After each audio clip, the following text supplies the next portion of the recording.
welcome all of you to this Sunday webinar of Philosophy Family.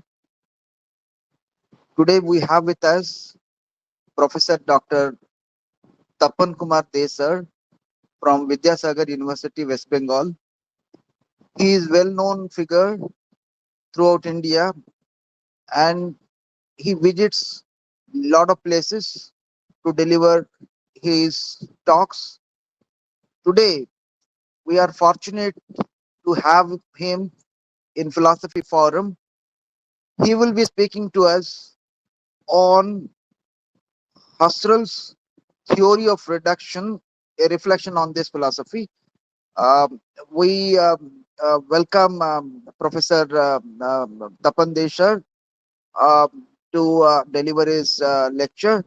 At the same time, I welcome the senior professors like Professor Rajit Ghosh sir, Radhanath Behra sir, and all others who have joined this Sunday webinar. I think this evening would be very fruitful one because, as we know, the talks of Professor Day are very enriching and and they carry a lot of deep insight.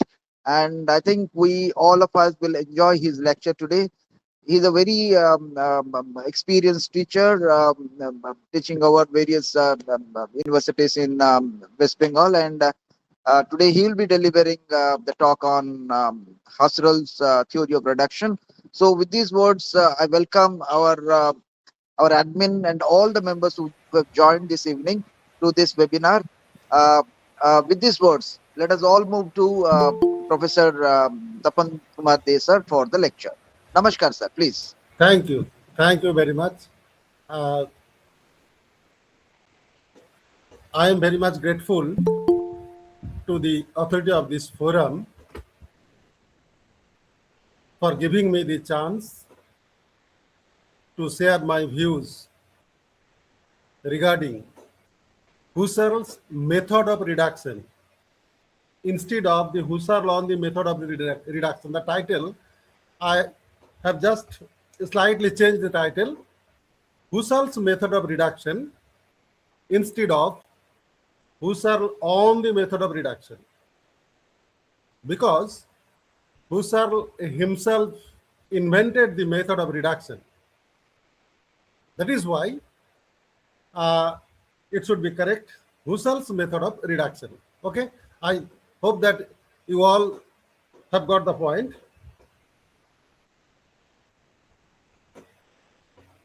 Edmund Gustav Albrecht Husserl was born at Moravia, at present in Czech Republic, on 8th April 859. He was the champion of the method of reduction, which is called phenomenological method. But it should be kept in mind that in his early life, Husserl was not interested with the thought of philosophy. Rather, he was interested in science. After finishing the elementary education in 1876, he went to the University of Leipzig with the intention of becoming an astronomer.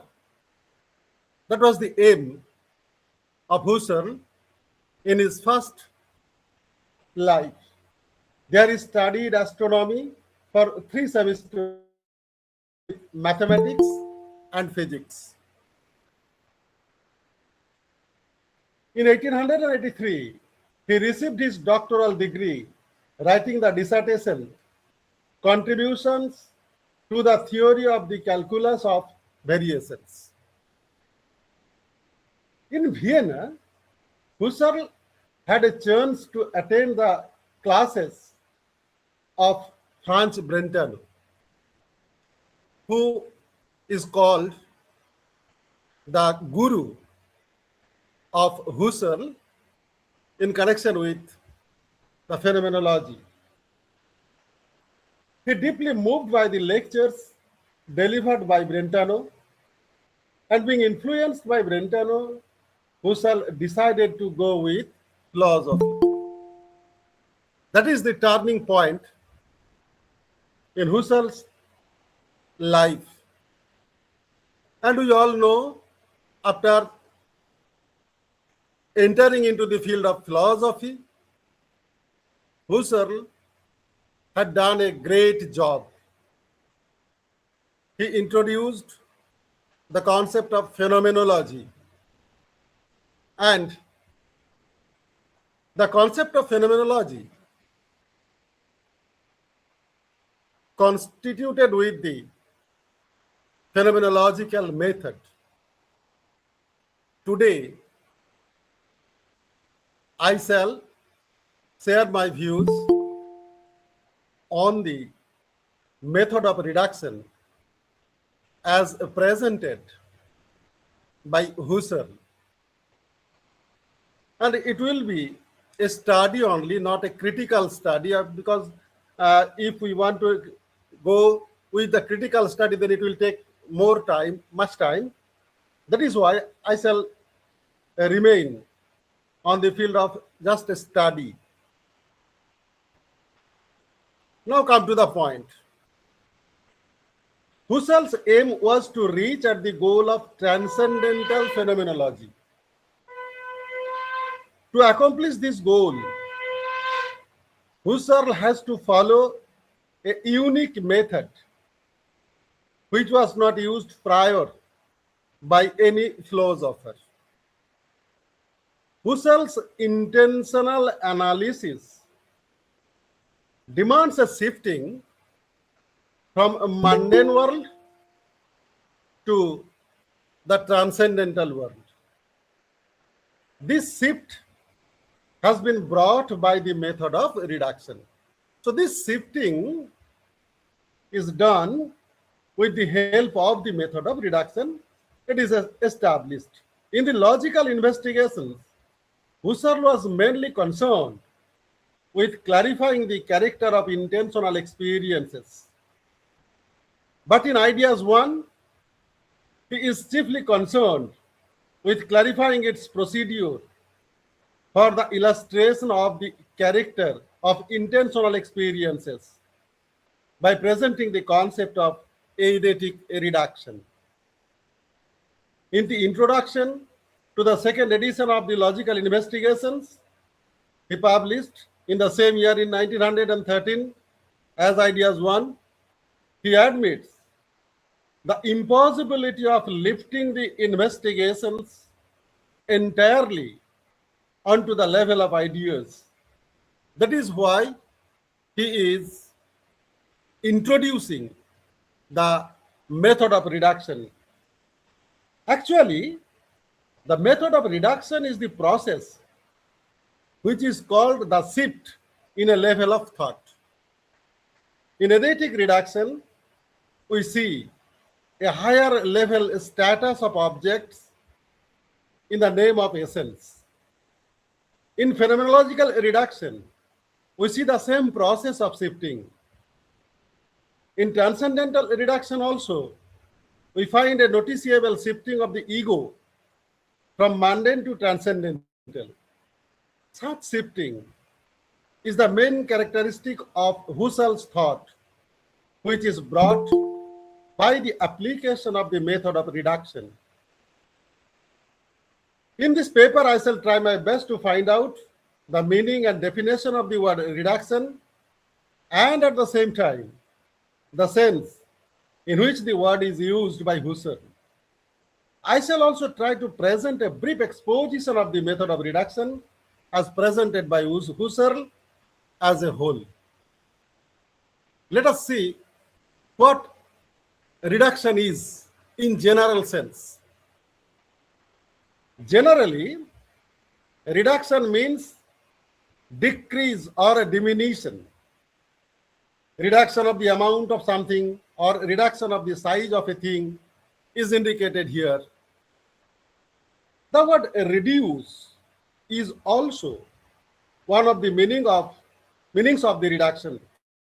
But In phenomenology, it means to put into bracket or put aside the trans-phenomenal elements of an event which are associated with it and primarily seems inseparable from the phenomena. Here we can use an historical event as instance. Suppose the historical incident of black hole tragedy of Calcutta, which occurred on 20th June 1756 in the reign of Siraj-ud-Dawla. In this incident, it was reported by John Jefferson Hollowell, an employee of British East India Company, that Siraj-ud-Dawla confined a troop of British soldiers constituted of 146 soldiers in a small room of 13 into 18 feet in Fort William to give them a good lesson.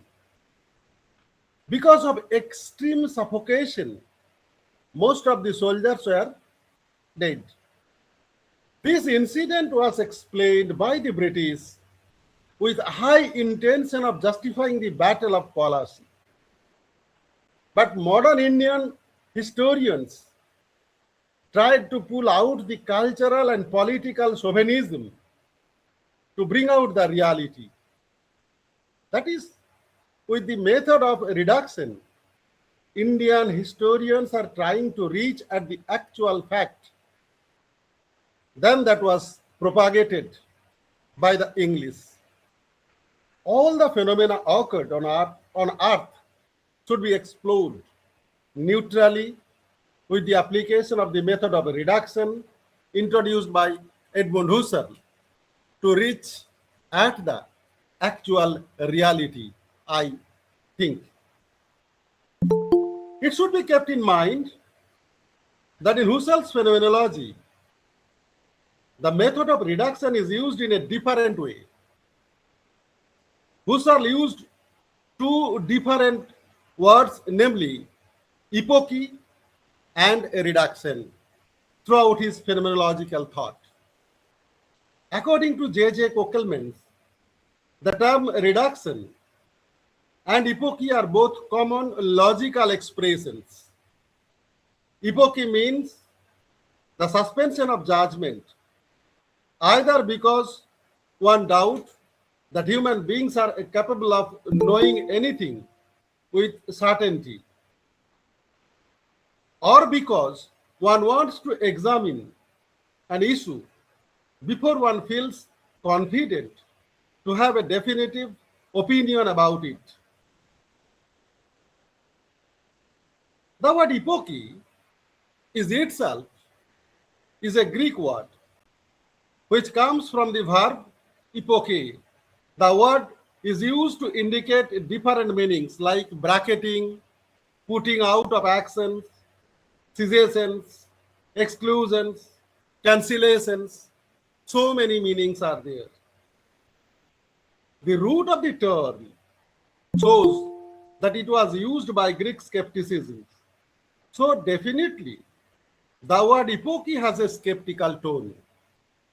The Greek skeptics like Arcelisius used this term to mean a cessation or suspension of judgment. They used the term to make understand a situation where one was advised to refrain himself from making any kind of epistemic comments or statement which are not supported by adequate evidences. This situation reminds us clearly the problem of justified true belief in epistemology. The other Greek skeptic philosopher Pyrrho used the word epoche to indicate a case of withholding consent regarding any kind of statement. But Husserl used this word epoche in a different sense. Actually, he indicates it as avoiding Cartesian attitude in Ideas 1. He says,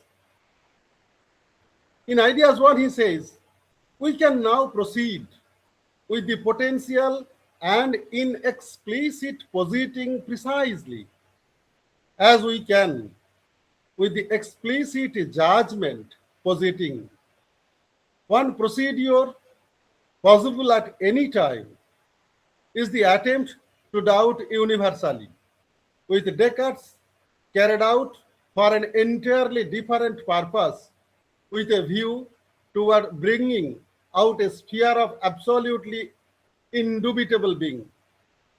We start from here, but at the same time, emphasis that the attempt to doubt universally shall serve us only as a methodic expedient for picking out certain points which is included in its essence can be brought to light and made evident by means of it. That is expressed in Ideas 1 by Husserl. In the same book, Husserl came to introduce the epoche or universal epoche. In other ways, he says, we would now let the universal epoche in our sharply determinate and novel sense of the term take the place of the Cartesian attempt to doubt universally. But with good reason, we limit the universality of that, since we are completely free to modify every positing and every judging, and to parenthesize every objectivity which can be judged about if it were as comprehensive as possible, then no province would be left for unmodified judgment. He again says, we put out of action the general positing, which belongs to the essence of the natural attitude. We parenthesize everything which that positing encompasses with respect to being. Thus, the whole natural world, which is continually there for us on hand, and which will always remain there according to consciousness as an actually, even if we choose to parenthesize it. I am not doubting it, factual being. Rather, I am exercising the phenomenological epoche, which also completely shuts me off from any judgment about spatio-temporal factual being. Thus, I exclude all sciences relating to this natural world. So here we can see the intention of Edmund Husserl not to make any judgment by after getting influence by the natural attitude. Here Husserl is saying about the application of epoche not in skeptical sense, but in phenomenological sense. With the help of the phenomenological epoche, Husserl is very much eager to put into bracket the natural world, which is there for us continuously. Generally, as a mundane entity or non-phenomenologist, one can accept the natural world unquestionably. But in phenomenological attitude, the natural world, the natural belief will be in question. That is the main theme of Husserlian universal epoche. Not only in the case of the natural world, Husserl also indicated the application of universal epoche to exclude or to indicate our complete abstention from making any kind of judgment regarding the theoretical content of any prior philosophy. Husserl says it as critical discussion To him, philosophical epoche that we are undertaking shall consist of that completely abstaining from any judgment regarding the doctrinal content of any previous philosophy and affecting all of our demonstrations within the limits set by this abstention. In Ideas 1, it was said. So it is clear what epoche is used for. On the other hand, the word reduction means to lead back or to return to the reality. The word reduction comes from the Latin word reducior, which means to come back. Husserl, in his phenomenology, uses the term reduction as a technical term to indicate a procedure of uncovering the noetic structure of our experiences. This procedure can be applied for the suspension of the natural attitude. According to Husserl's dictionary, for Husserl, the application of the reduction aims to overcoming the naivety of life in the natural attitude and allowing the phenomenologists to grasp the domain of transcendental experience. Here we are introducing with the positive step of the phenomenological method, consisting with epoche and reduction. Of the epoche is the negative aspect of the method, and reduction is the positive aspect of the method.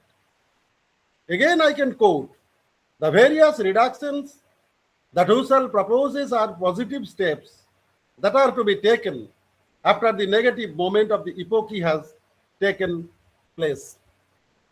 So, it is clear that the word epoche and a reduction are used by Husserl in his phenomenological method to serve two purposes. Now come to the point of the origin of the concept of the reduction. Let us find out the origin of the word reduction. According to the scholars, Avicenna is the first philosopher doctor used the word reduction to indicate an effective process of treatment. Being a doctor, Avicenna noticed that most of the patients were suffering from taking food without following the rules of health and hygiene. So, he thought that each patient should follow the process of reduction in connection with their food habit. Avicenna, the philosopher doctor of Middle East, named the process as nutritional reduction and divided it into three categories: reducing the quality of food, reducing the quantity of food, or doing both together. Food quality reduction, that is called emptylia, used when the body has an accumulation of waste food or blood excesses. He recommended foods with low nutritional quality, low calorie density, and high volume to reduce waste and body weight. Food quantity reduction is used for convalescing patients or children focusing on low volume, high calorie food to reduce digestive strain. Joint application of both the reduction is used more frequently in acute diseases than chronic ones, as the latter requires preserving the patient's remaining forces. So, in history of philosophy, the word systematically applied by the Middle East doctor philosopher or philosopher doctor, you may call it, Avicenna. Later in modern Western philosophical thoughts, there we find the application of the concept of reduction in three senses: epistemological reduction, ontological reduction, and reduction to sense data. Epistemological reduction is associated with Cartesian philosophy.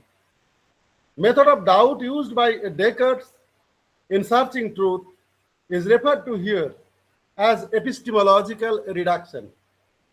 Applying the method of doubt, Descartes methodically stripped out all beliefs about object to find out its absolute and unquestionable foundation of knowledge in the form of cogito ergo sum, or in English, I think, therefore I am, which is called the first principle of Descartes' epistemology.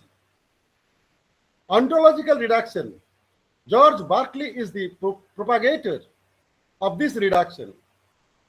All material objects are reduced to mental objects by George Berkeley. There we find a transformation of matter to spirit.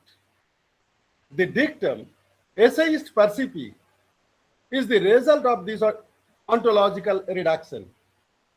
Actually, the dualism which was propounded by Descartes was resolved skillfully by Berkeley by propagating the statement that all physical objects are nothing but mental objects. Reduction to sense data. Bertrand Russell used this reduction to establish the fact that physical objects like tables or chairs are transformed to logical constructions built out of sense data and unperceived sensibilia. After this discussion, I want to clear one thing here. If we want to understand fully the significance of phenomenological reduction, we have to compare this method with the method of doubt employed by Descartes. Phenomenological reduction is not like Cartesian method of universal doubt. Undoubtedly, Husserl had a high respect for Descartes for the introduction of the method of doubt. Even Husserl considers Descartes as the first transcendental philosopher. Yet, Husserl makes it clear that his method of reduction is different from that of the method of Descartes. As he writes, one of his goals is to reawaken the impulse of the Cartesian meditations, not to adopt their content, but in not doing so, to renew with greater intensity the radicalness of their spirit, the radicalness of self-responsibility. However, for Husserl, the ego is not a little tag end of the world, and so the ego cogito is not a mere premise for a series of deductions, as seems to be the case for Descartes. Furthermore, Husserl writes that Descartes' universal doubt is essentially an attempt at universal denial. Husserl, by contrast, is not denying anything given in the natural attitude, nor is he skeptical of the world's existence. In other words, to suspend the positing of existence is essentially distinct from negating a positing or even attempting to negate it. Again, it can be said, following Sokolowski, that the phenomenological reduction is not the same as propositional or critical reflection. Robert Sokolowski explains that in propositional reflection, a proposed state of affairs is put in question marks in order to verify its truthfulness. In other words, a proposed state of affairs no longer simply accepted is supposed and as such becomes a proposition. For example, if I am standing in an orchard and am told that this before me is an apple tree, I might simply accept the statement unquestioningly as a state of affairs simply stated. However, if the shape of the leaf suddenly reminds me of a cherry tree, I may begin to doubt the proposed state of affairs. In that case, the apple tree here and now becomes the apple tree here and now, simply as proposed, and belief becomes mere supposal. Upon further investigation, I may decide that the proposition is true, in which case it returns to its form status as a state of affairs. Or I might determine that it is indeed a cherry tree, in which case the proposition is denied or negated. The important point here is the quoting and disquoting of the state of affairs. Thus, propositional reflection has a certain parallel with the phenomenological reduction, in that both are alterations of standpoint and both are reflective. However, Sokolowski identifies several differences between propositional and phenomenological reflections.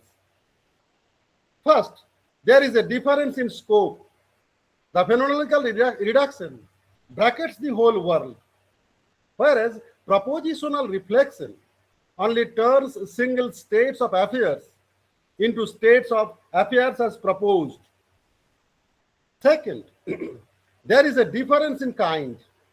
The purpose of propositional reflection is to test the truth of the proposition that emerges from it, whereas in phenomenological reflection, our positing are bracketed to be contemplated, not to be verified.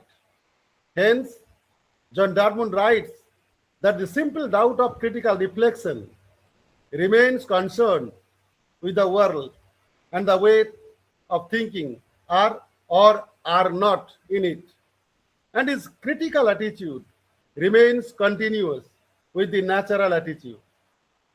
That is the characteristics of the method of reduction used by Husserl. Now, I want to enter into the divisions of the method of reduction, that is, types of reduction. How many types of reductions are accepted or presented by Husserl is the main question in this part of my lecture. The matter should be kept in mind that only 3 reductions are presented according to the scholars by Husserl: eidetic reduction, phenomenological reduction, and transcendental reduction. Some of the scholars eager to express the theme in this way: transcendental phenomenological reduction, or phenomenological transcendental reduction, phenomenological eidetic reduction. That means they want to add the word phenomenological as a prefix of each and every reduction. But it is true that Husserl uses the term phenomenological method to indicate the whole theme. So you may use the phenomenological word, the word phenomenological, as a prefix. But according to my view, we have to think deeply to get the real essence of the application of the method of reduction as presented by Husserl. Because the aim of Husserlian method is a shifting from the mundane world to the transcendental world. In this shifting, we have to think over a different aspects of the method. So I divided the types of reduction in such a way: philosophical reduction, psychological reduction, eidetic reduction, phenomenological reduction, transcendental reduction, historical reduction, reduction to the life world, and epistemological reduction also. Historical reduction and reduction to the life world are introduced in the crisis. Epistemological reduction is introduced in ideas of phenomenology. Now, I want to go through all these reductions in a brief way so that I can complete my deliberation in due course. Philosophical reduction. Philosophical reduction is one of the important aspects of Husserl's phenomenological method. It is true that in earlier works, Husserl does not mention the term philosophical reduction. Later on, Husserl understood that phenomenological philosophy and descriptive psychology are not identical. Rather, there is a thematically difference between the two. According to Husserl, the philosophical epoche which we propose to adopt should consist with explicitly formulated in this that in respect to the theoretical content of all previous philosophy, we shall abstain from passing any judgment at all, and that our whole discussion shall respect the limits imposed by this abstention. That was stated in General Introduction to Pure Phenomenology, the book General Introduction to Pure Phenomenology. In the idea of phenomenology, a series of lectures delivered in Göttingen in 1907, Husserl speaks of a special kind of reduction which is called philosophical reduction or philosophical epoche. According to Husserl, the execution of philosophical reduction will help us to free ourselves from the touch of established philosophical doctrines. According to J.J. Kokelman, this epoche demands that the philosopher suspend judgment with respect to the solutions that in course of history have been proposed for the different philosophical problems. To Husserl, we have to start with a fresh insight. What is the purpose of the philosophical reduction is said here. We have to start with a fresh insight in the sphere of philosophy. Otherwise, the existing explanation and theories will enframe ourselves and we will not be able to think freely. So, we have to take at first a neutral position in respect to the theories given by the predecessors to solve philosophical problems. According to Kokelman, I cannot base my personal insight on traditional or generally recognized philosophical theories. Rather, I must try to base them on an immediate intuition. I must take the original phenomena exactly as they present themselves, without adding any hypothesis or interpretations, and without reading into them anything suggested by ancient or modern theories. In Ideas 1, Husserl says, if philosophy has any stock, whatever of essentially necessary fundamentals, in the genuine sense, which according to their essence can therefore be grounded only by an immediately presentive intuition. That is all regarding the philosophical reduction. Now, psychological reduction. Psychological reduction is a way by which we can put into bracket everything outside to consciousness and focuses on the consciousness. It should be kept in mind that psychological reduction is applied by Husserl to avoid the naturalistic delusion that blinds philosophers and psychologists from seeing the genuine phenomenological significance of intentionality. After the application of this reduction, the intended object is now only seen in a correlation of the intentional subjectivity. The main theme of psychological reduction is its attitude of neutralization in connection with the validity of the real world. According to Kokelman, at first it was not easy for him to determine the function of descriptive psychology within the framework of his changing conception of transcendental phenomenology.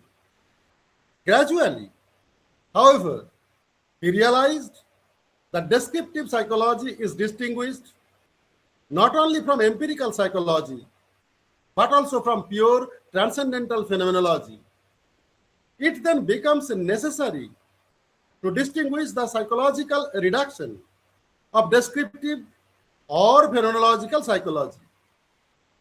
From then, we see that Husserl uses the term psychological reduction, the characteristics of phenomenological psychology.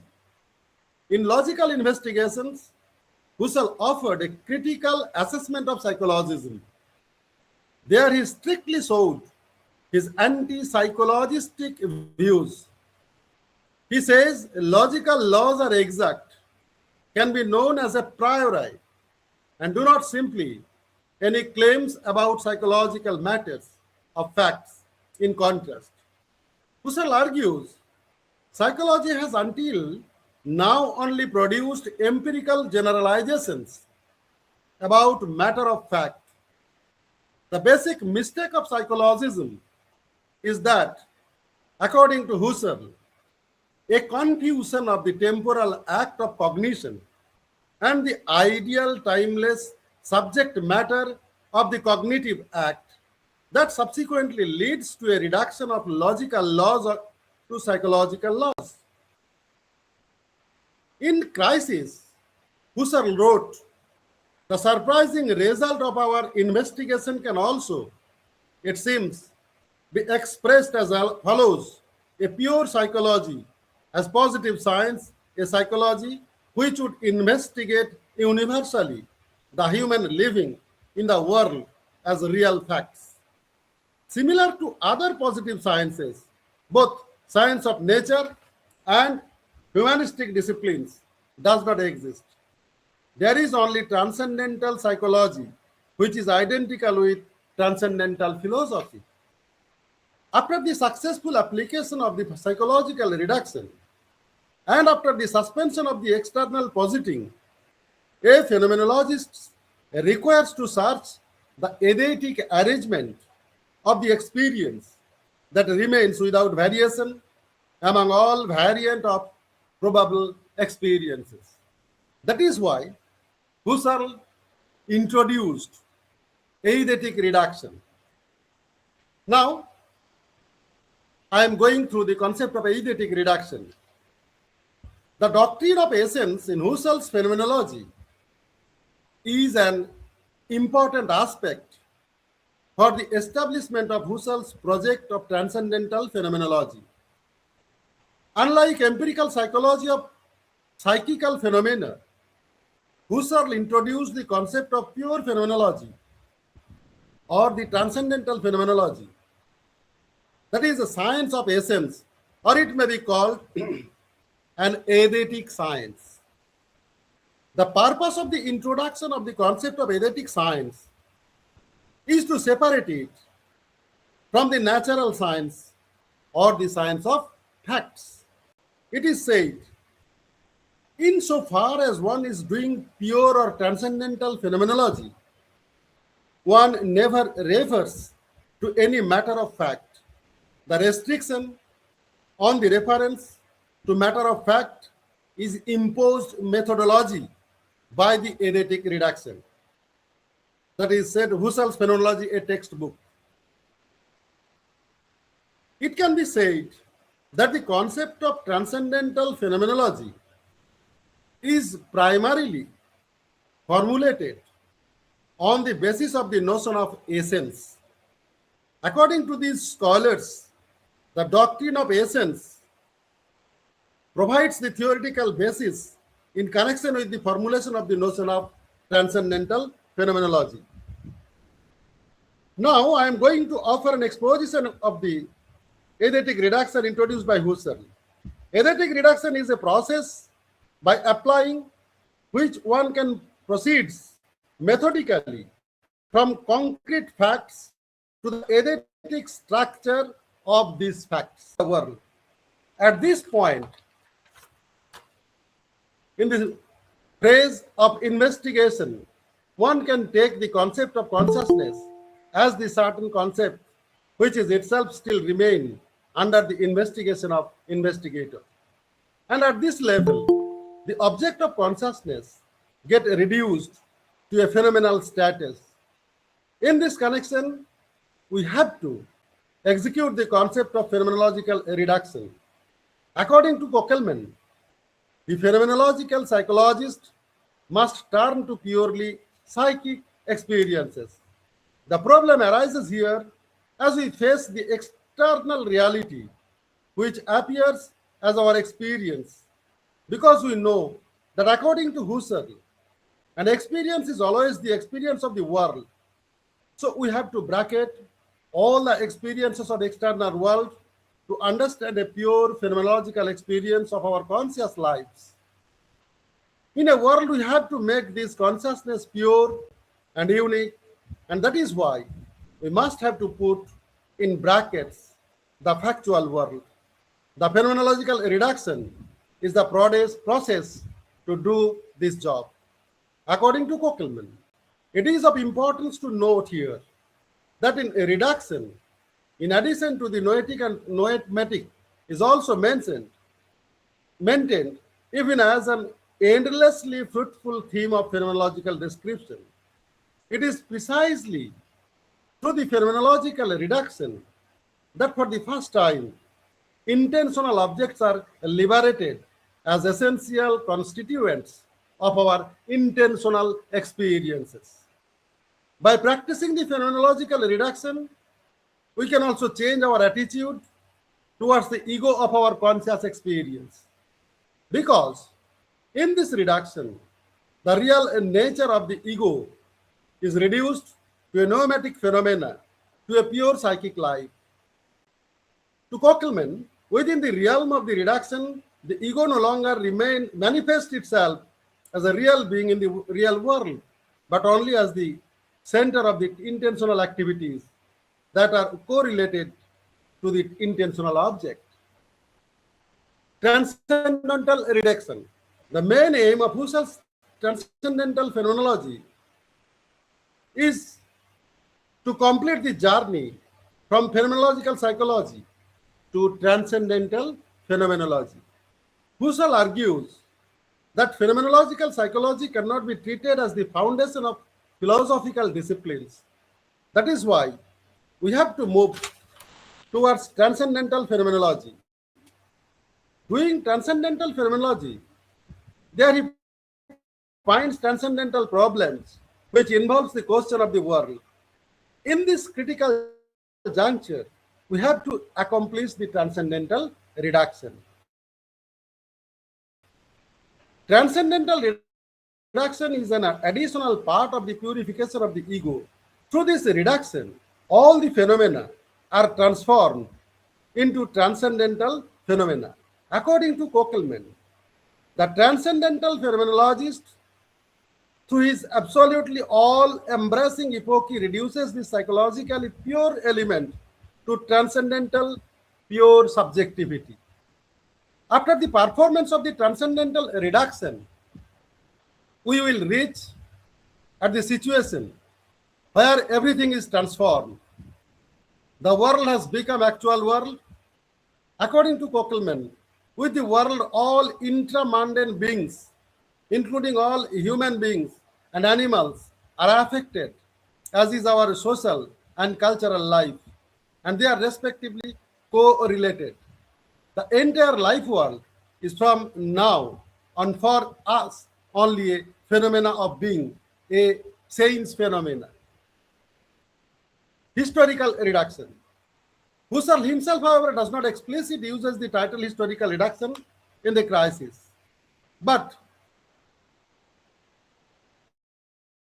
in this connection is he says in this connection is precisely what we may correctly call the historical reduction. Let us see what he says. The manner of clarifying history by inquiring back into the primal establishment of the goals is to make vital again in its concealed historical meaning the sedimented conceptual system which, as taken for granted, serves as the ground of his private and non-historical work.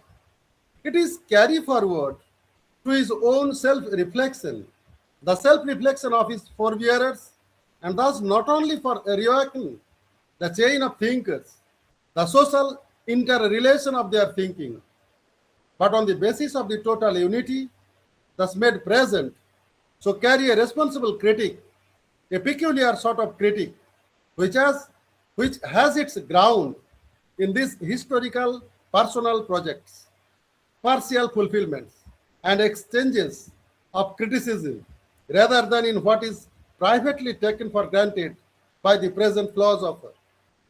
If he is to be one who thinks for himself, an autonomous philosopher with the will to liberate himself from all prejudices, he must have the insight that all the things he takes for granted are prejudices.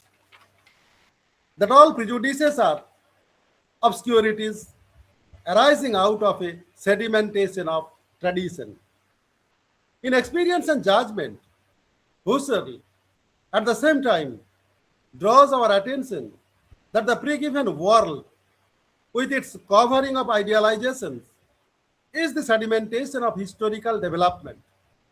And unless we pursue this historical development back to its origin, we cannot reach at phenomenological self-evidence.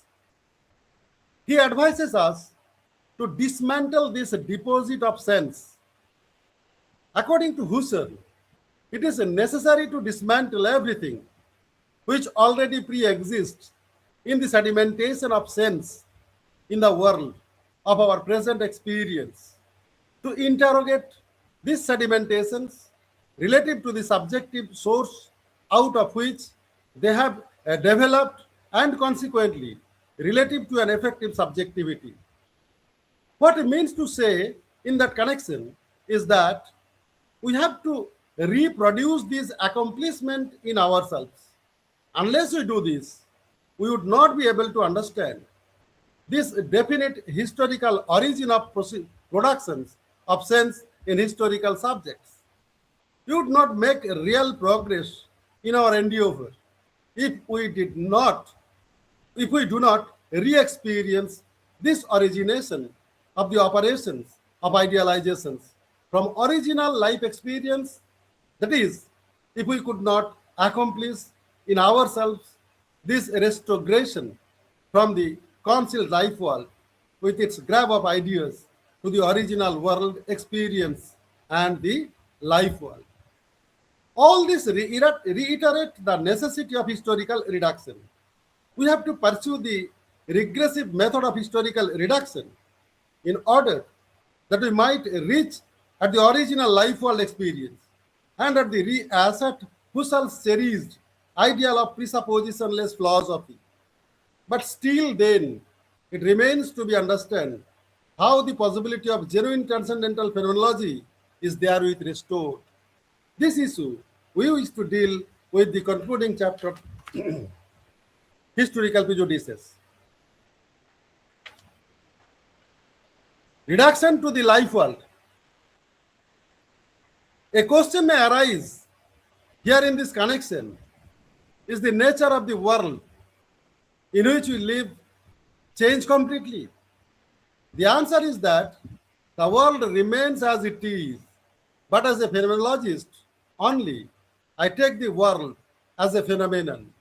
Following Kokelman, I quote, in reflecting, I can at any time look at this original living and note certain particular things and grasp what is present as present and what is past as past. And I do this now as the ego who philosophize while exercising the transcendental reduction. Meanwhile, the world that is experienced in my reflectively grasped life goes on being for me as a phenomenon, but experienced as before and experienced with the same content. The only difference is that as a radically reflecting philosopher, I take the world merely as a phenomenon. The last point, that is epistemological reduction, which was introduced in Ideas of Phenomenology. According to Husserl, it is necessary in order to phenomena conscious acts as cognitions and to avoid misleading assumptions about the nature and existence of the some cognitions. All these things, I just want to say that Husserl's development of thought is not going through a straight way, as it is advanced in a zigzag way. The reductions are also appeared like his thought, but all the reductions are interconnected and will help a phenomenologist to reach at the pure phenomenological state as well as to reach at the life world. With this, I want to conclude here. Thank you. Thank you all.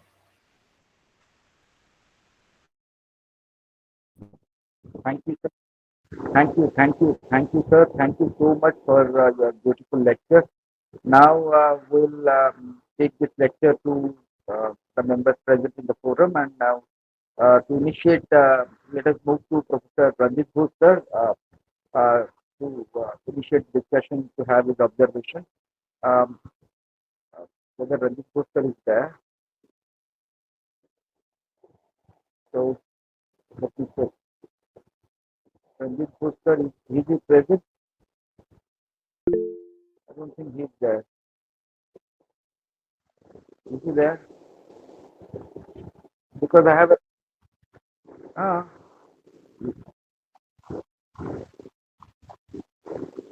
yes, because I am not able to open my eyes now. So please, sir, you see, uh, because I'm not allowed to look at the screen because of my eye operation. Look at Okay, who has okay, got. sir. Okay, sir. Thank you. Okay. Very nice presentation made by Professor Day. It was quite interesting, and we shall discuss. We shall have our own observation after interaction. So I shall invite Gorachandra Patra. I don't know if he is student or professor. Please, you have raised your hand. Please have your observation or queries. Uh, hello, sir. Yes, yes. Thank you, sir. Sir, I have two queries. Um, uh, so I want to say that sir said that Edmund Husserl used the term reduction as positive sense, and on the other hand, Husserl used the term epochy as negative sense. So why Husserl use reduction as a positive sense and epochy as a negative sense? This is the point first query what I wanted to know. And the second one is uh, sir also mentioned different types of reduction. For example, psychological reduction, phenomenological reduction, transcendental reduction, historical rejection, and epistemological reduction. So my question is that why we why we not include this type of reduction in philosophical reduction? Why we separately mentioned psychological reduction, phenomenology reduction? So I want to know that we can include all those type of reduction within philosophical reduction. Then what will be the problem? This is my second query, sir. Yes, yes. Thank you for your questions. Over to Professor De. Sir, please have your response. Yeah, sir. Uh, Thank you, Gorachan. Gorachan is a scholar of my department, a Yes, sir. Yes, sir. very much enthusiastic scholar, and I hope that he had gone to my lecture attentively. Gorachan, the first question is that why Husserl used the concept of reduction in two sense, that is positive sense and negative sense. I have told in my lecture, the first part of my lecture, that the word epoche is used in a skeptical tone that may be called as negative sense. And the word reduction is used in positive sense.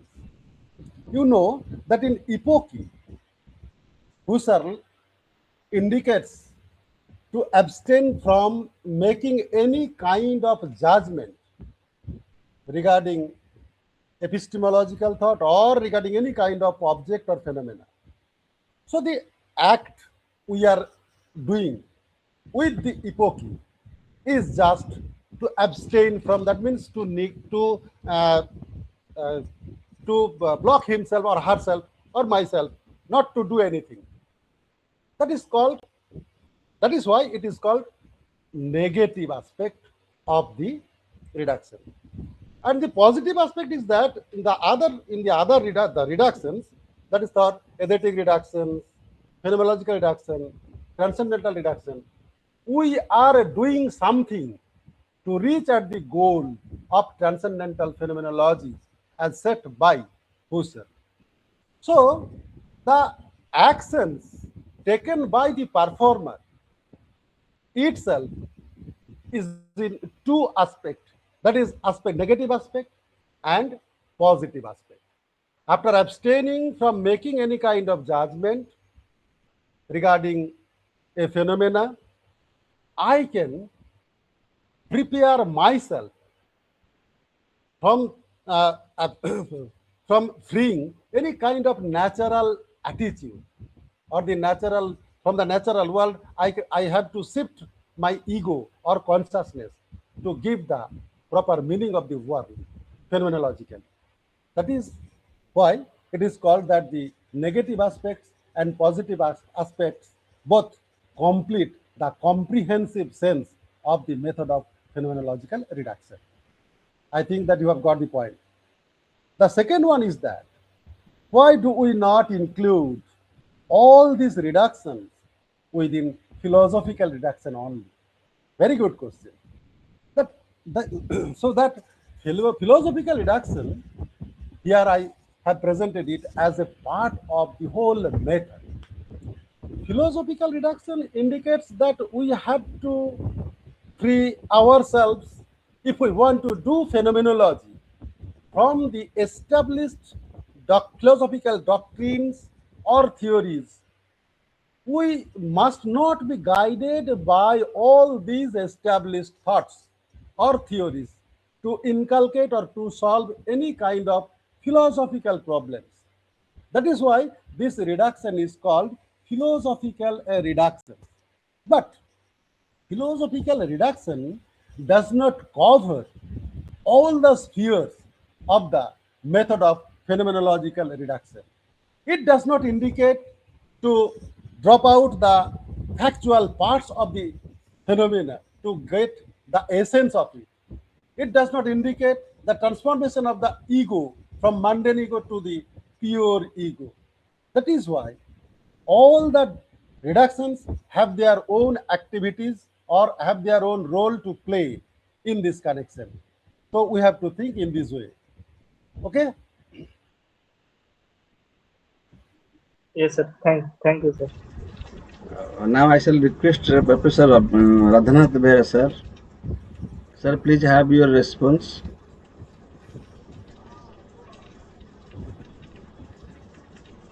Professor Radhanath Behra.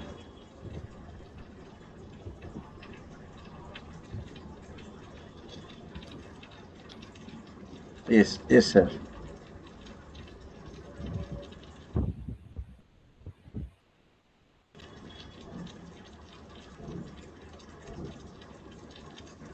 Sir, please unmute.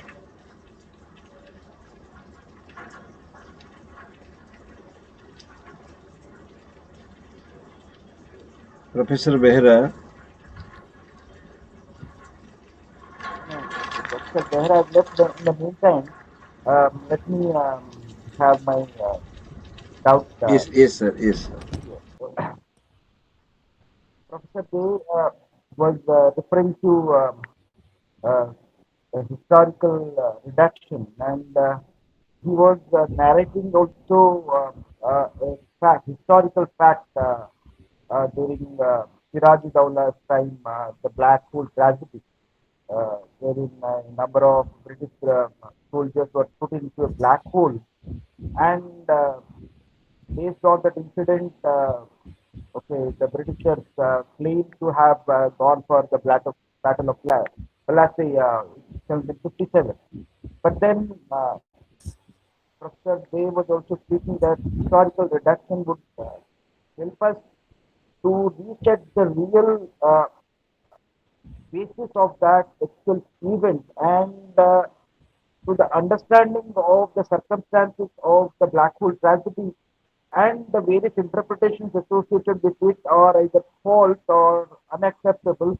And this Husserl method is very effective in a sense that the researchers are using this method, even the historians are using this method to actually look into the basis of the occurrence of the event, and the various interpretations associated with which are not acceptable. Uh, Actually, I want a total narration of what he wants to say. Not audible. Properly audible. Not properly audible, sir. You are not properly audible. So Audible, you but are. Hmm. Okay. Okay. You, Now sir. audible. Ah, yeah, yes, yes, yes, yeah, yeah, yes. yeah, yeah, yeah, yeah, Yes. Yes. Hmm. So now it is audible now. Okay. yeah, yeah. Mm-hmm. Okay. So actually, Professor Day was referring to the black hole tragedy during Siraj-ud-Dowla's rule in Bengal, wherein a number of British soldiers were put into a black hole, and many of them died of suffocation. And there are many interpretations relating to this black hole tragedy, and Professor Day even said that this has become the basis for the Battle of Plassey, which of 1757, which British claimed that because of this black hole tragedy that they were bound to go for that Battle of Plassey.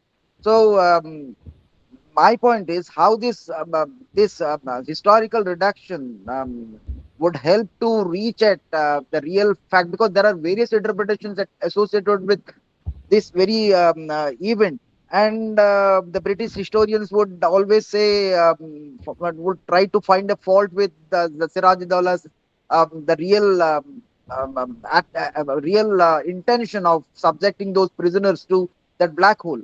Now, this historical reduction would definitely help to understand the real occurrence of that event.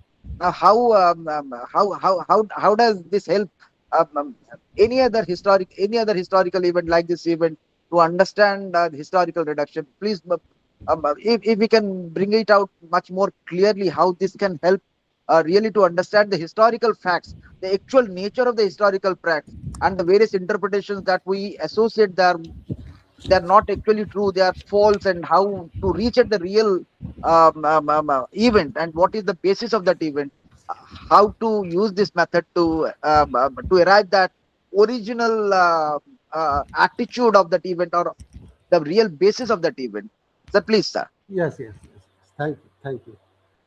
You know that in crisis, that is crisis of European sciences and transcendental phenomenology, there we find a special kind of reduction that is called historical reduction.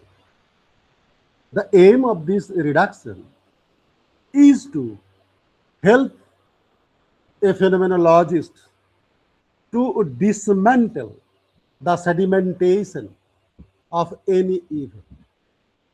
You know the particular event I have point out here, that is the black hole tragedy. It was propagated by an English employee, and when he was propagating this incident or this event, everything regarding their own nationality was there in his mind. He was an English, so he had to support the English chauvinism. He had to support that everything that was done by the English is right. And he knew very well that the battle of policy was not a real battle. English were done mischiefs, but he had to support them. That is why such type of incidents was propagated by the employee, by English employee, that is black way. That is the name is of the employee is uh,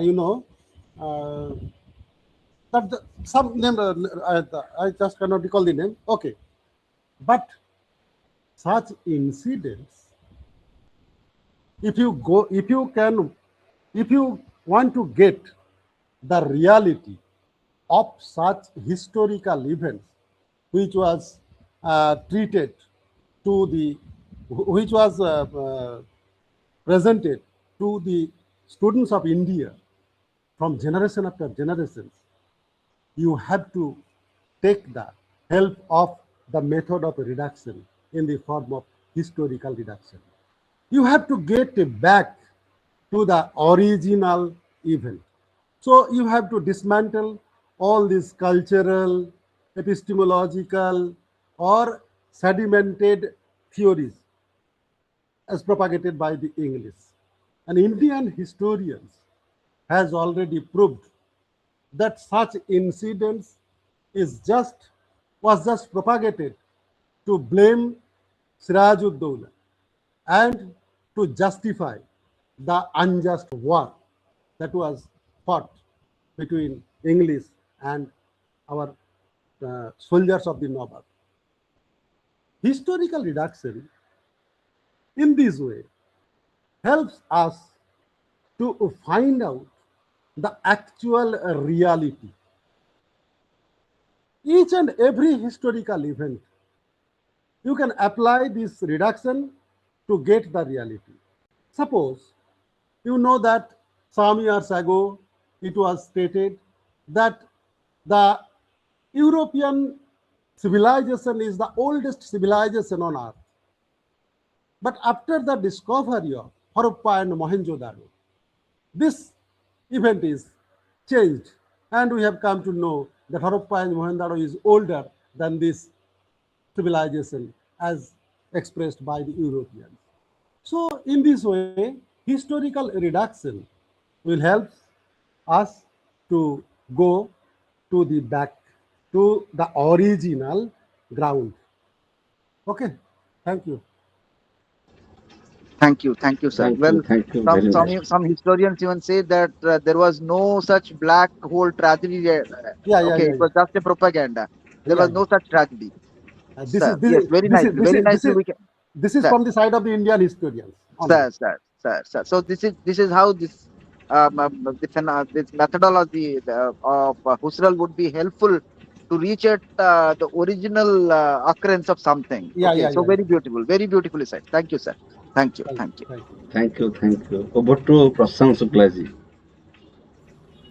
Uh, Thank you, Professor T, for a very, very enriching lecture. I have some basic queries. Please consider it as a query of a naive student. I have three queries, but actually they are interrelated with each other. Sir, any study of consciousness is supposed to be highly subjective and intuitive. But if it is so, how can we philosophize about it? And here I intend to mean philosophy as a critical, impartial, and neutral definition of consciousness. Now, in case of Cartesian model, we criticize any attempt to expand cogito ergo sum as a leap of faith. And if we do so in the case of Descartes, why not in the case of Husserl?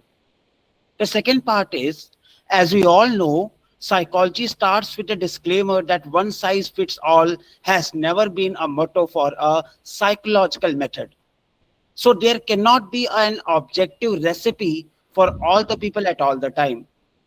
But this kind of mentality, how can this be applied in a philosophical methodology? That is my doubt. And lastly, sir, if the essence, Please repeat the second one again. sir, psychology starts with a disclaimer that one size fits all has never been their motto. They believe that every person is different and therefore every recipe should be different for a different person. So this kind of subjectivity, I'm still confused. How can it be helpful for a student of philosophy? Okay.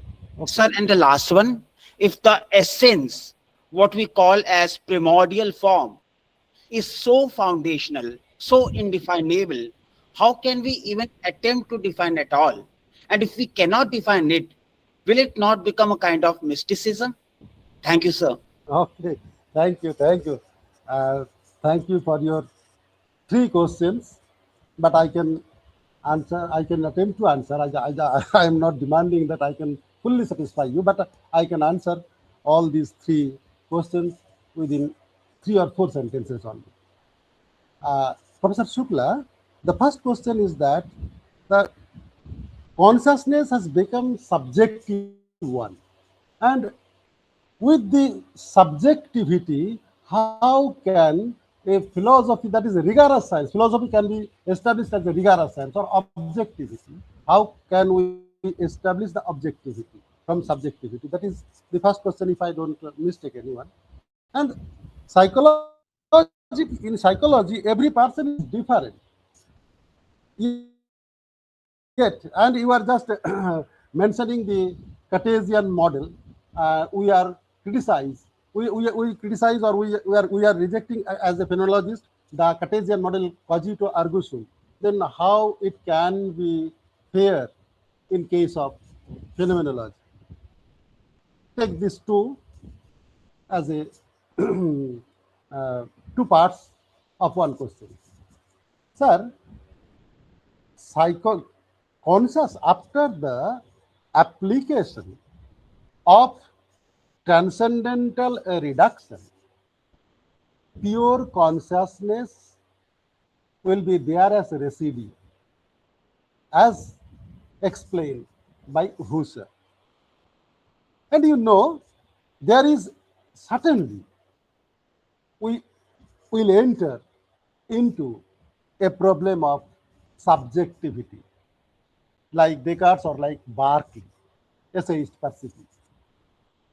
Here, Husserl just explain this matter in this way that there is a concept of intersubjectivity to reach at the reality of objectivity.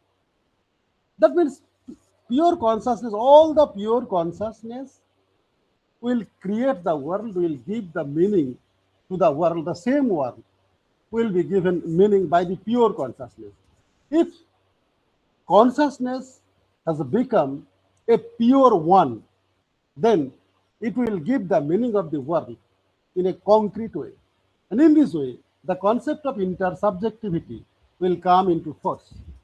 That is the way to overcome the criticism of solipsism, as you expressed here.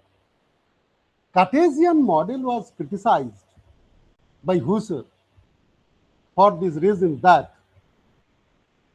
Descartes accepted the ego as mundane.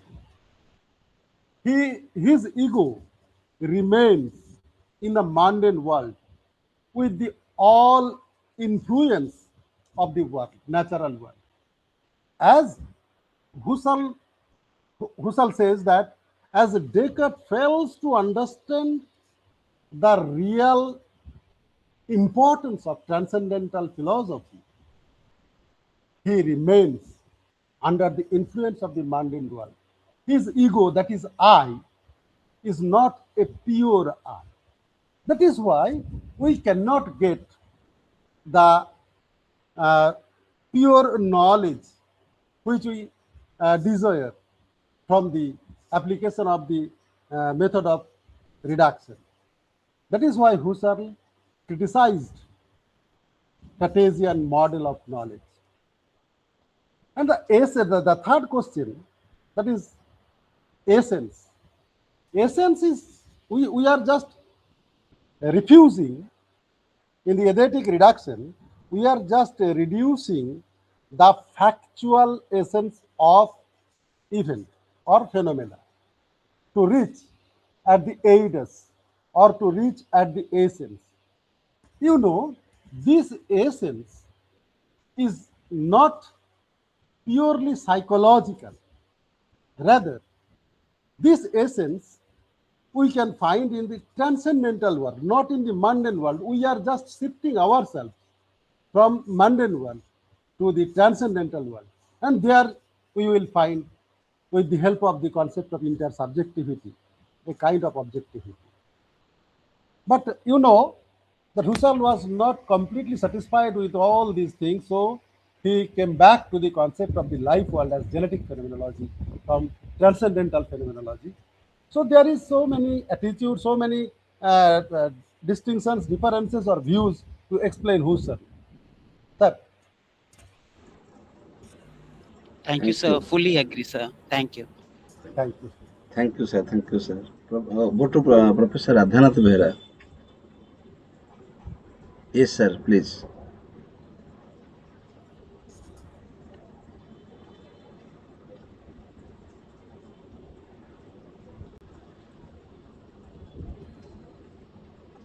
Sir, Professor Das, call somebody else. Anybody who is interested to ask questions. Anybody else? Because yes, Professor yes. Bera is not responding. Yes. Okay. Anybody else who is interested? Yes. Hello, good Huh, evening, Yes, sir. yes. yes, please. Sir, I have a question that in Husserl's phenomenology, there are various type of reduction and epoche, and in the end, throughout this process, at the end, we reach in pure consciousness or pure consciousness, which is also reduced the our ego. There is no ego, only pure consciousness is there. In Vedanta philosophy also, at the end Brahma also the same type of a pure consciousness. So what is the difference between the pure consciousness in phenomenology, especially in Husserl phenomenology, and pure consciousness in Vedanta philosophy? What is the difference between these two? Very good for your nice question. Uh, you know, the pure consciousness presented in Vedanta philosophy, though I am not a teacher of Indian philosophy, but I know such that things in this way that this is ontological concept. And Vedanta's pure consciousness, that is Brahma, is given only. And Husserl's pure consciousness is not given like Brahman. Here we have to got or we have to reach at the level of pure consciousness by applying the method of phenomenological reduction. This is the first difference between the concept of pure consciousness as expressed in Vedanta philosophy and concept of pure consciousness as expressed in Husserl's phenomenology. The second one is that Husserl's consciousness is not inactive. It is a dynamic. It is not only static concept. It is dynamic in this way, in the sense that Husserl's consciousness creates the world. It is the meaning giver of the world. It unifies the concept. It helps us to overcome all the things that are that stands against in the path of pure phenomenology. So it is active, it is dynamic, whereas the concept of pure consciousness in Vedanta philosophy is not dynamic. It is niskriya, nirguna, nirlepo. It it is a niskriya, but the whole world is created from this consciousness with the help of Maya in as a middle way. There is the concept of Maya, and you know that Maya has the two aspects. On the first one, to cover the nature of the Brahmana, and the second was the manifestation as the world. But Husserl's consciousness does not need any middle path. It directly creates the world. That is the differences between that are the differences between the concept of pure consciousness as expressed in Vedanta philosophy and as expressed in Husserl's phenomenology. Have you got the Thank you, point? sir. Yes, sir. Yes, sir. Sir, one clarification from this, sir. Yeah, yeah. Sir, do you mean that in Advaita Vedanta, when there is when we go beyond Maya, when we know that we are in Maya, when we come out of Maya, when we come out of ignorance, and we move from the mundane to the transcendental, and we elevate or to we become that pure consciousness. We when we say we elevate means we become that pure consciousness. We don't return back to say that we are that pure consciousness. But Yes, in yes, yes. Husserl, when we reach at the pure form of the object in our consciousness, then we do come back to the world to say that is the object of. I don't know how do you take that Yes, when we yeah, reach yeah. at the pure, You are right. You are right. You are right. You are right. you come back to the world again. Yeah, yeah, yeah. But in Advaita Vedanta, we simply become the pure consciousness. We don't come back to say that we are the pure consciousness. We dissolute ourselves. We dissolute ourselves in the Sir, okay, sir. Thank you, sir. Okay, any other Dr. Rao, question? Yes, yes. Dr. Thank you for adding this Y- point. Am I Yes, sir, audible? please. Am I audible? Yes, sir. Yes, sir. Now, Radhanath sir. Radhanath sir. Okay, Yes, okay. Uh, lot of disturbance in my area, lack Okay. of power and so on and so forth. Now, Professor Day, to start with, I was horrified because I am not a formal student of philosophy. I am from mathematics. So, but then your title showed that reduction can be interpreted in so many ways. I understand from mathematical point of view, uh, when the proposition is given to us, is it right? Is it correct? Is it true? Now, to establish truth and not its falsity, we adopt a method called contradiction. First, you assert that our supposition is wrong and arrive at a contradiction. That is reductio ad absurdum. That is the Latin phrase used in higher mathematics. And we say that whatever we have supposed is contradicted, therefore its opposition must be correct. So that is how mathematics, particularly logical side of mathematics, proceeds a long way.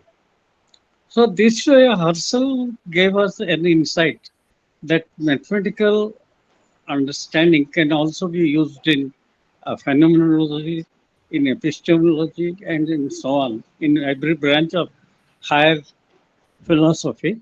That's a new concept, and I'm sure that it has helped many of us.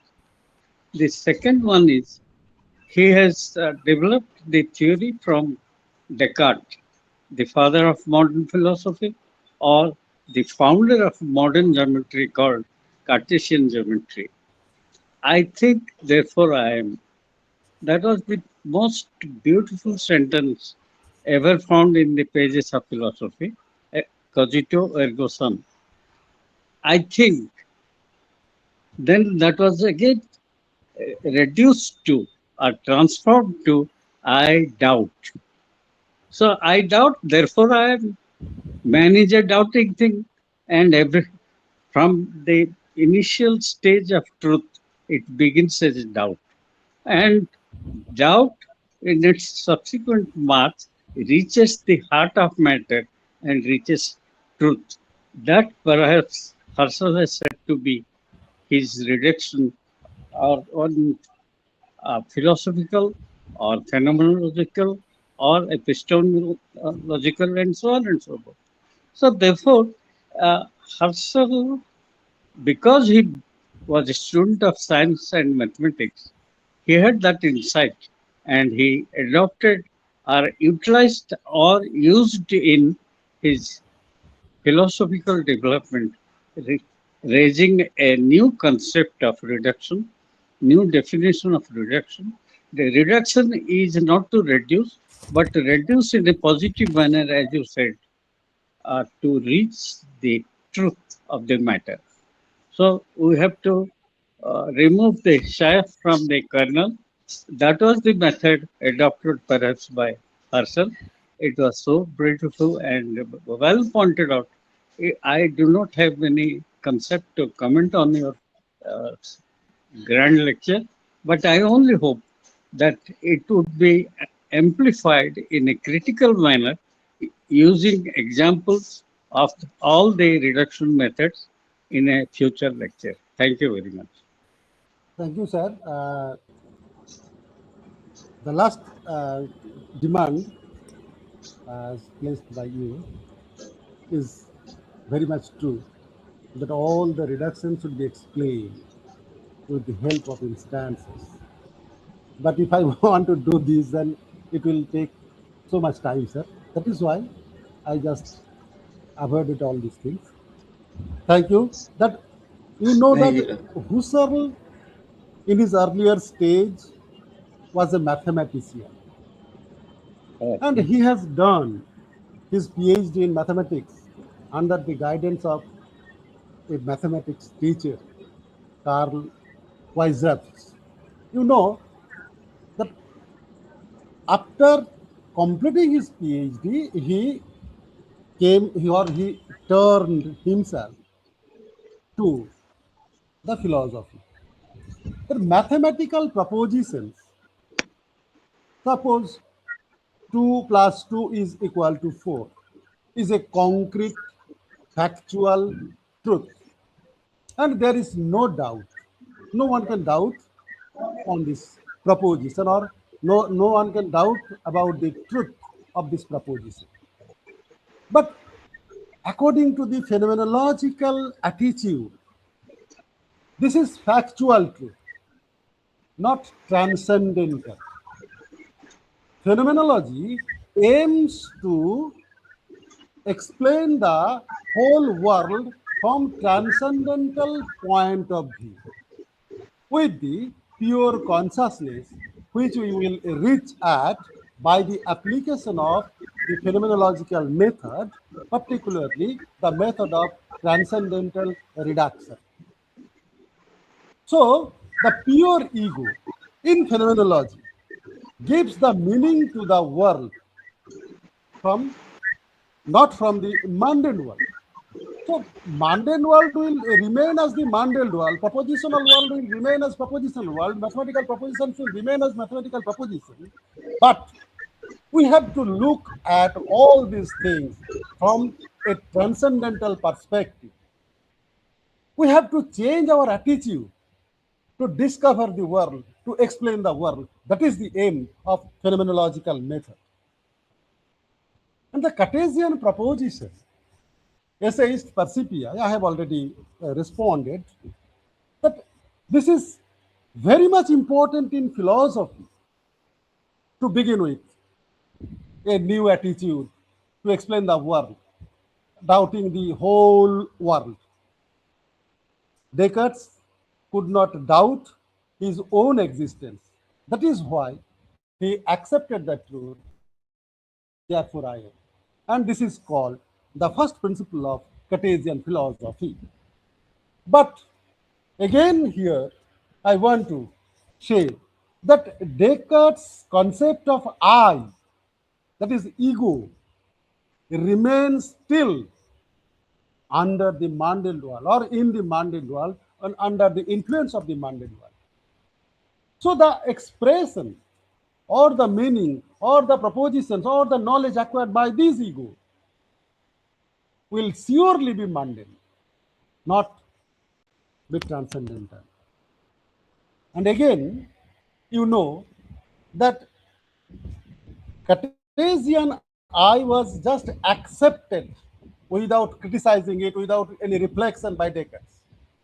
Husserl does not want to accept anything without critical reflections. The third point is that the I expressed by Descartes or the I expressed by Husserl is not the same thing. Because Descartes doubted all the world to negate the world. Husserl's purpose is not to negate the world, but to put in bracket all these things. Not to negate, not to negate the whole world to get the truth. Husserl's aim is to put into bracket, not to negate. That is the differences, that are the differences between the two. Thank you, sir. Sir, Sorry, doubt arises. Sir. Dr. When you say that in the modern world, ego subsists, ego Yes. remains, Yes. and you have developed the theory of Husserl saying that it has to be a transcendental one. Now, if this is applied to ego, then ego transcends itself into superego, which is real consciousness. Is it applicable there also? Uh, in Husserl's phenomenology, there is no concept of superego, just pure ego or pure consciousness is accepted or presented as Husserl. Superego, if you go to the concept of superego, then you have to follow the philosophy of Aurobindo to reach at the superego, then the superego. But there is no such process accepted by Husserl in his transcendental phenomenology. Only there is the process. We have to shift our thinking from the mountain world to the transcendental world to explain the world concretely and rightly. That is the purpose of Husserlian phenomenological method, to get the world in a right form after putting aside all the explanations of all the philosophical doctrines, all the historical truths, putting into brackets. We have to come to the main point, or we have to focus on the origin of the event to get the real meaning or apodictic world. That is the concept explained in Husserlian thought, sir. sir, sir, one thing, sir. Yes, yes. Sir, when Professor Behra said that in mathematics and in higher logic we make the use of reductio ad absurdum, Yes. and wherein we propose something as false, and then we step by step move at a arrive at a contradiction, and that contradiction will point out that what we have assumed as false is not actually false. So that is the methodology that we have in reduction ad absurdum.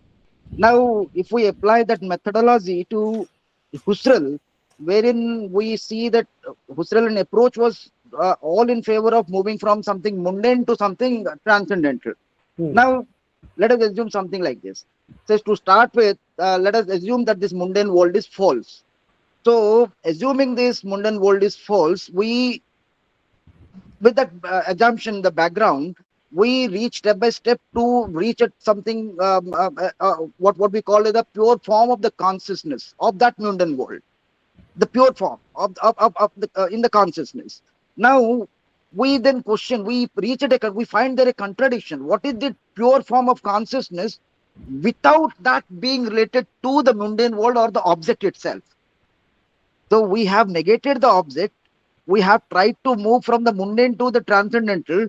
Now, even at reaching the pure form of the object in the consciousness, we see a contradiction there. What is this pure form of the object in the consciousness? When we negate, we have negated the object itself. So we have to reach back to the object to prove that the objective world is equally true, but that has to be intentionally connected with the consciousness. So that is the entire structure that I feel that will even fit to the mathematical model of reductio ad absurdum. How do you see this, sir? Uh, I shall well, differ a little from your view, sir. At first, Husserl forbids us to make any judgment about the world, but you start with the judgment that suppose the world is false, the mundane world is false. We cannot make any judgment like this regarding the world as epoche. When we are exercising epoche, that epoche forbids us to make any kind of judgment that is true or that is false, and such type of judgments we cannot make. That is the first point of my departure from your view. So, what does phenomenology want to do? Phenomenology want to do put aside the mundane world or the thinking of the mundane world, because it wants to discover or to focus on the reality or actuality of the world. In reductio ad absurdum, we are just explaining the world, or mathematical way we are explaining the world by negating one proposition and we explaining the other proposition that is true. This is other method to get the reality, to get the truth. Husserl has nothing to negate this truth. Husserl will tell us that you should not go with this view propagated by the others. You have to follow all these things from your fresh moment. You have to start with the philosophizing with a fresh movement. You have to be fresh to start a movement in philosophy, to make it a rigorous science, to make it a presuppositionless. That is the purpose of the method of reduction.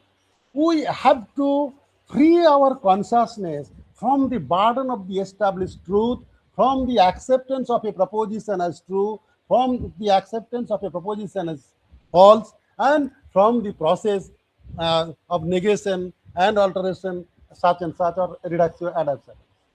Everything is there in mundane world and should be put in bracket to start with a fresh step. That is the purpose of phenomenological method, sir. Okay, sir. Thank you, sir. So we should not start with a judgment about the mundane world. Any kind Rather, of presupposition, we we should should not be avoid all, judgmental. we Yes, should all, any kind of presupposition yes, regarding yes. the explanation of the world. Yeah, we I should. feel like quoting Swami Vivekananda. Yes, sir. He said, we do not move from untruth to truth, from falsehood to truth. We move from lower truth to higher truth.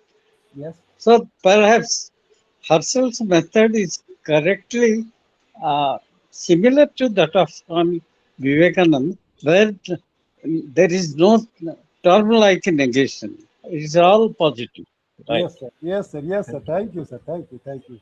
Actually, Swami Vivekananda says that all the power, all the truth of the world in your mind.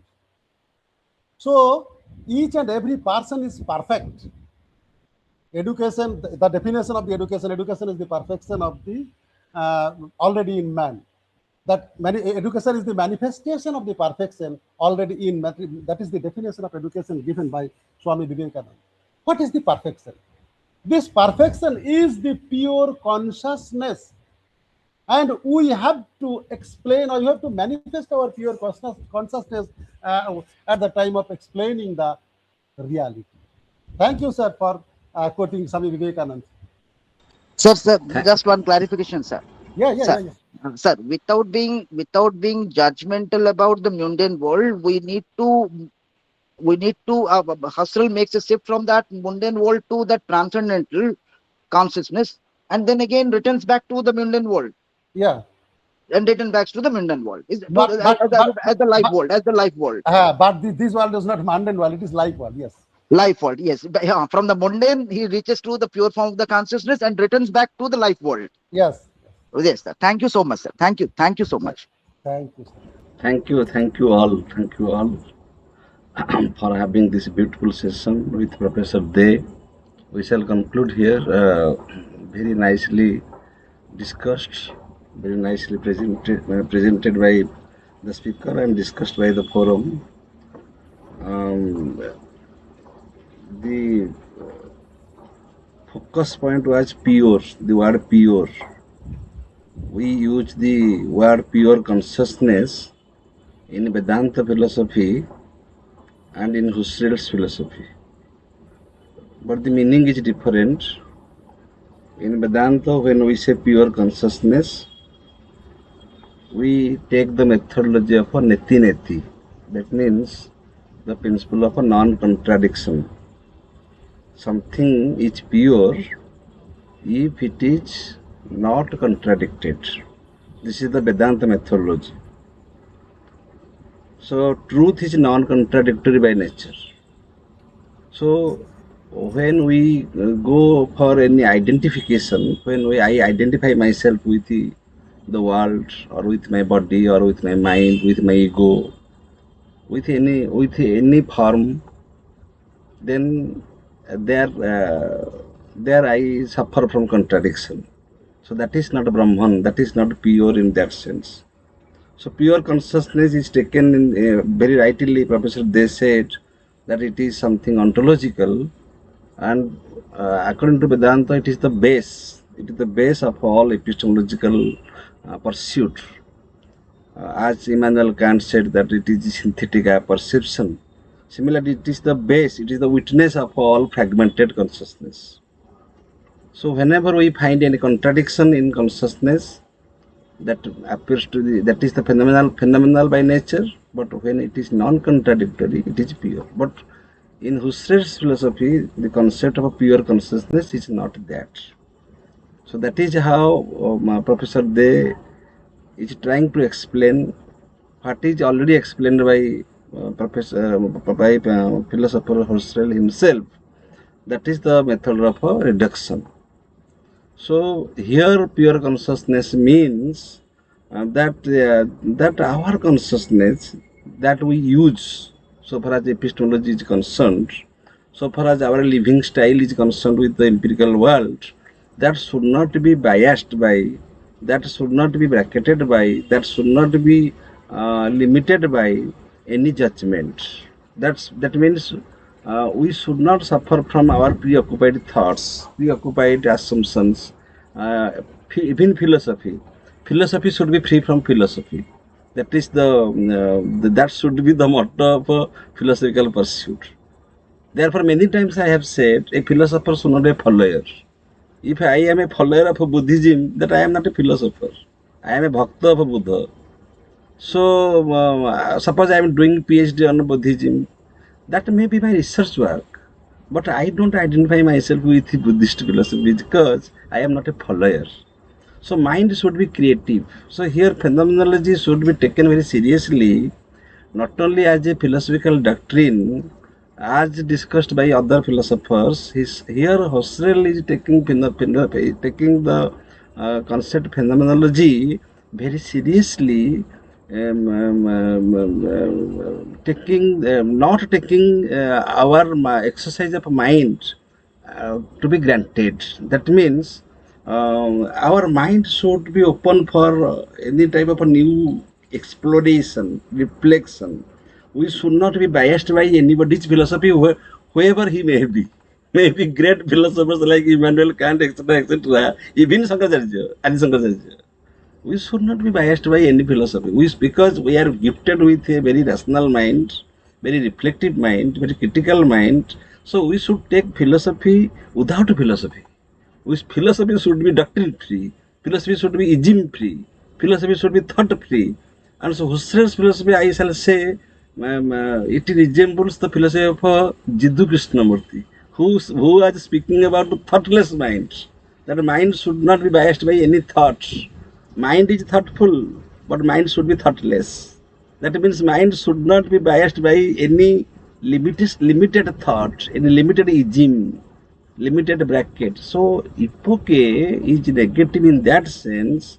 We should not take our philosophy, business of philosophy so limited that it should not be confined to in a doctrine. It should not be confined to even any revolution. That I made a revolution, that Immanuel Kant made a revolution, and after making a revolution, he himself also made a new philosophy. So, and that became a new bracket. So our development of thought should not end with a bigger bracket. So philosophy should be bracket free. So we should think out of box.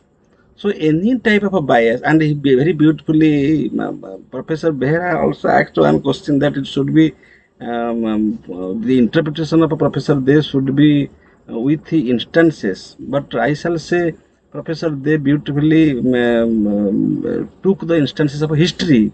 How when we have a historical reduction, we make philosophy very real and very practical, as Vivekananda said that Vedanta is practical Vedanta.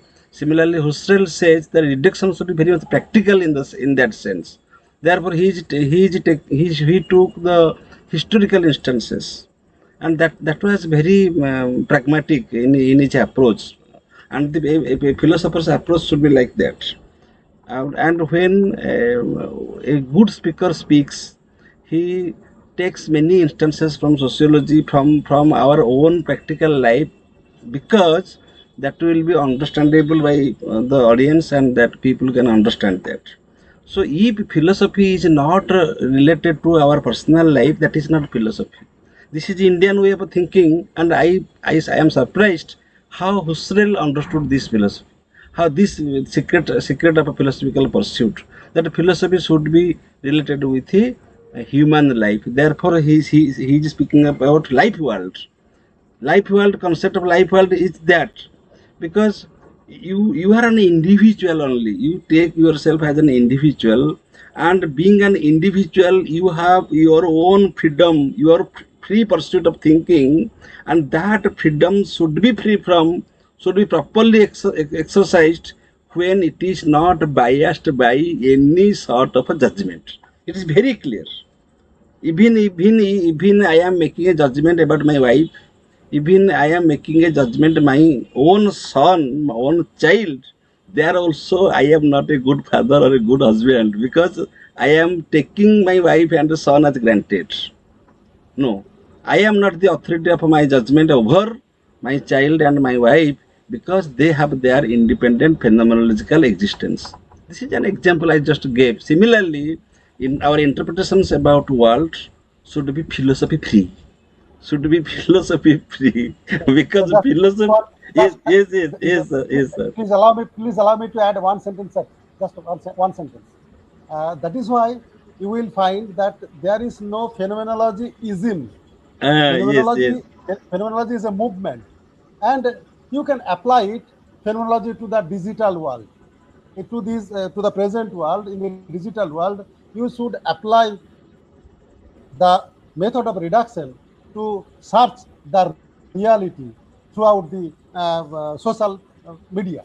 And also you should that method of reduction was used by the philosophy of environmental philosophers also use the reduction theory. And after all, above all, the the concept of renunciation. Think over the concept of renunciation as introduced in India. That renunciation is just the method of the application of the perfectly application of the method of reduction. Yes, yes, Thank you, sir. sir. And one another difference is that in Vedanta, Adi Sankaracharya's intention is to is that in the course of a philosophical learning or wisdom, one shall transform himself from Jiva to Shiva, or from individual to Brahman. But that is not the purpose of Husserl. Husserl is saying that you don't become Brahma, you just become a complete rational being. A complete rational being who can understand phenomenology in the proper sense. Vedanta, in Vedanta, that he said, you understand Maya. Here, Husserl is saying you understand the proper sense of phenomenology. But the difference is that there Shankaracharya is aiming that every individual will become Brahma, but Husserl is aiming that every layman having a very gifted mind, and that is filled with rationality, emotion, etc. He should understand phenomenology in the proper sense. That means no judgment is final. My judgment is not final, and I should not take anybody's judgment as final. Reflection should go on, It may not reach at a metaphysical point. It may not reach at may not reach at an ontological point. If we reach at any point, again it will become phenomenological. We have to understand phenomenology in this broad sense. So that is the beauty of Husserl's philosophy. Therefore, he criticized Descartes' method of doubt, and he criticized Berkeley's methods of idealism, and he also criticized the sense data theory. And because their approaches are good, but they did not end at the real purpose of a phenomenology. So Husserl, and also he criticized Russell, so far as sense data is concerned. He also criticized David Hume, so far as epistemology and scientific epistemology is concerned. So in that way, and also logical deduction, mathematical deduction, and the methodology of the taking the false statement and then finding a contradiction, and by that way we can prove the truth.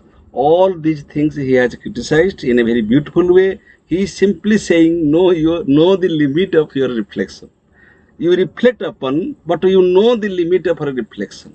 So far as phenomenology never ends. So pure consciousness is the is the target where we have to reach, but man cannot reach there because phenomenology will never end. Sir, did you get my point? In whatever point you reach, that is another model of phenomenology. So the pure consciousness is never reached in Husserl's model, but in Vedantic model, you will become Brahma. So the pure consciousness will be reached at one point of sadhana, spiritual sadhana, by overcoming Maya. But here Husserl says that a phenomenological pursuit is the aim of a philosophy, where a philosopher should not have a final conclusion that this is world, because that may be affected by another judgment. So the philosophy should go on. Philosophical pursuit should go on. That should be, and that should be. Therefore, philosophy should not have any final conclusion. This is also said by Socrates. This is also said by many great thinkers. So philosophy is an exercise. Philosophy is a pursuit, and the every layman, not that somebody is a great philosopher. Every layman should wonder about the nature, should have the initial questions, should have that inner urge to ask questions: who am I? How this world? What is this world? So the methodology is reduction, means we have to reduce the factors that hinder our free pursuit of thinking about the world. That may be psychological factor, that may be sociological factor, that may be education, that may be religion, that may be my culture, that may be my community. Anything, any factor that hinders my mind to have free reflection, that should be checked out. Otherwise, we are not a human being at all. Otherwise, we are not a philosophers. We are not philosophers. Thank you, sir. A very beautiful session, and very insightful, thought-provoking deliberation. And I shall salute you for the reason that your initial presentation may be academic, but when you started interaction with the audience, learned audience present here, I was surprised that how dynamic you are, and you also said that Husserl believes in the dynamic mind. That the source for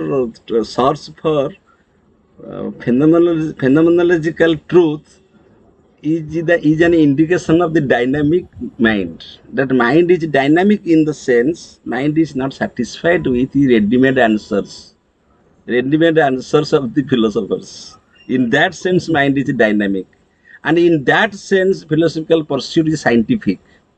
So philosophical Husserl's model is a scientific approach to philosophy. How we have to, but Vedantic model is metaphysical as metaphysical approach. But here scientific approach. We should know the limit of our philosophical reflections. So and that is proved in your deliberation when at the second part, that is the interactive part, when questions were asked, I surprised how you assimilated your deliberation, what you have you delivered, and you addressed the questions very beautifully. That is the actually we wait for that. Every speaker is waited for that. This is the second part of his deliberation, how he responds to the questions. So that was that was your honesty in deliberation. So you did not try to mess up. You did not try to avoid any question, and you are very honest to Husserl's methodology and Husserl's intention. That how he intends to say. So it was very nice, sir. So you prepare another topic. So we shall invite you in recent future. So we shall discuss. Thank you. Thank you, sir. We are all grateful to you. On behalf of a philosophy family, I extend my deep sense of gratitude to you as a speaker, as a resource person, as a lover of wisdom, as a member of our fraternity. We all are happy, Thank and you, I sir. Thank you. I extend my deep sense of gratitude to the members who are present here and who participated in the discussion, Dr. Rao, Dr. Behra, and many others, and those who listened to the first part of Professor Day's talk, and after that they left for their personal problems. But I am also grateful to them, like Professor Ranjit Ghosh sir and others, Amita Malmik madam and others. And the questions raised by Prashant Shukla were very much appreciated. Very good questions Beautiful, beautiful. he raised. Asking question is philosophy, and that is Husserl's aim. That you ask questions to the available existence, available environment. That is the purpose of philosophy. We should ask questions. Thank Sir, you, life, sir. life moves, the world also moves, and philosophy also moves onward. That moves on. That moves on. Yes, That moves on. Wittgenstein also said that form of life. yes, Jiddu Krishnamurti said that. Immanuel Kant said about practical reason. The purpose is the same. That philosophy should be life oriented. If our life is not elevated, if our knowledge is not assimilated, if our food is not digested, then it is meaningless. It is insignificant. So we had a very beautiful session. We had a very beautiful evening by beautiful discussion. So we are all grateful to each other for having for having this session successful. With this, the session is declared closed. Thank you all. Thank you. good night. Good night. Good night.